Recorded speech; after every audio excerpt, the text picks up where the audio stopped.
bersama saya Iva dari kelas 4 akan menjelaskan zakat batu mulia dalam perspektif Yusuf Qaradawi oleh Ferdi Saputra.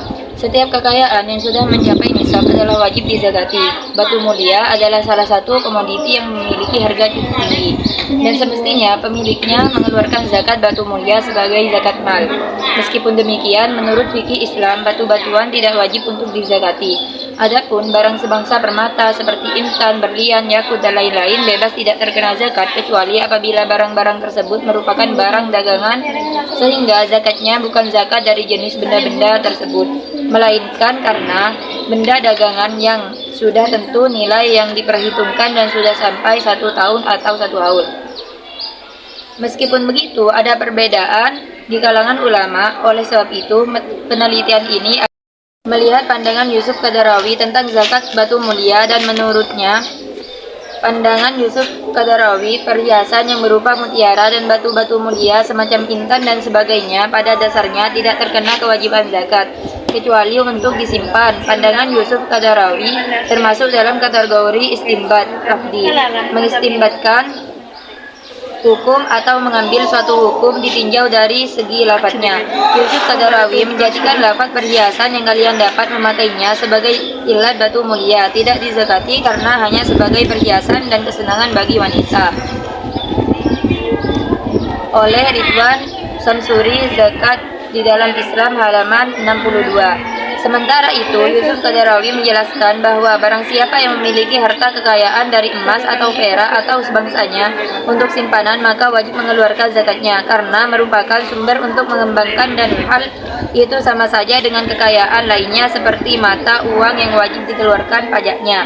Dan batu mulia merupakan jenis batu permata yang digunakan berhiasan dan termasuk jenis kekayaan yang dapat dipakai investasi. Maka dapat disamakan zakatnya seperti emas dan perak. Nisabnya seharga 85 gram emas, sedangkan nisab perak 595 gram. Besarnya zakat emas dan perak adalah 2,5%. Sedangkan konsep zakat batu mulia menurut ulama fikih adalah perbedaan pendapat para ulama mengenai zakat batu mulia. Di antara perbedaan pendapat ulama fikih ialah dalam hal menentukan jenis barang tambang yang harus dikeluarkan zakatnya.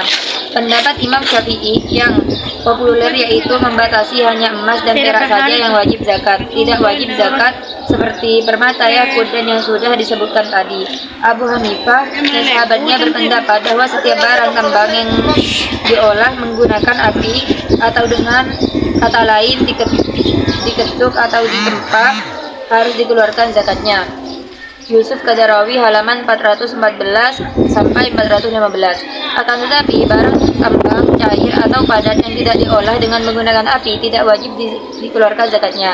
Pendapat mereka diansurkan atas kias zakat emas atau perak, yang kewajiban mengeluarkan zakatnya ditetapkan dengan dalil nasakh dan ijma, ketetapan para ulama. Akan tetapi golongan Hambali berpendapat bahwa tidak ada bedanya antara yang diolah dengan api dan yang diolah dengan bukan api. Barang tambang yang dikenakan kewajiban zakat ialah semua pemberian bumi yang terbentuk dari unsur lain tetapi berharga, walaupun itu barang tambang padat seperti besi dan lain-lain, benda cair seperti minyak bumi dan belerang. Demikian pula menurut mazhab Zaid ibnu Ali, Bakir, dan Sadik serta seluruh ahli fikih selain muayyid billah yang mengecualikan garam, minyak bumi, dan tembaga. Kesimpulan, berdasarkan pembahasan yang telah dilakukan, maka dapat disimpulkan menurut Yusuf Qaradawi besarnya zakat batu mulia terbagi jadi 3 bagian, yakni batu mulia sebagai harta rampasan perang, batu mulia yang merupakan barang tambang yang diproduksi dengan dijual belikan, serta batu mulia sebagai koleksi untuk zakat batu mulia sebagai harta rampasan perang. Maka batu mulia disamakan dengan zakat kikas, yaitu 1/5. Sedangkan untuk batu mulia dapat disamakan dengan zakat barang tambang, yaitu 2,5%. Dan batu mulia sebagai koleksi atau perhiasan tidak terkena kewajiban zakat kecuali untuk disimpan. Menurut Yusuf Qaradawi, pemecahan masalah fikih yang terbaik ialah paling jelas nasakh landasannya dan yang paling dekat dengan relevansinya dengan kondisi zaman. Metode istinbat yang digunakan Yusuf Qaradawi dalam menetapkan hukum zakat batu mulia yakni dengan penafsiran ayat, penalaran hadis. Pendapat para ulama, metode taklili dalam kurung kias dan metode istilahi dalam kurung masalah. Cukup sekian dari saya, kurang lebihnya mohon maaf. Wassalamualaikum warahmatullahi wabarakatuh.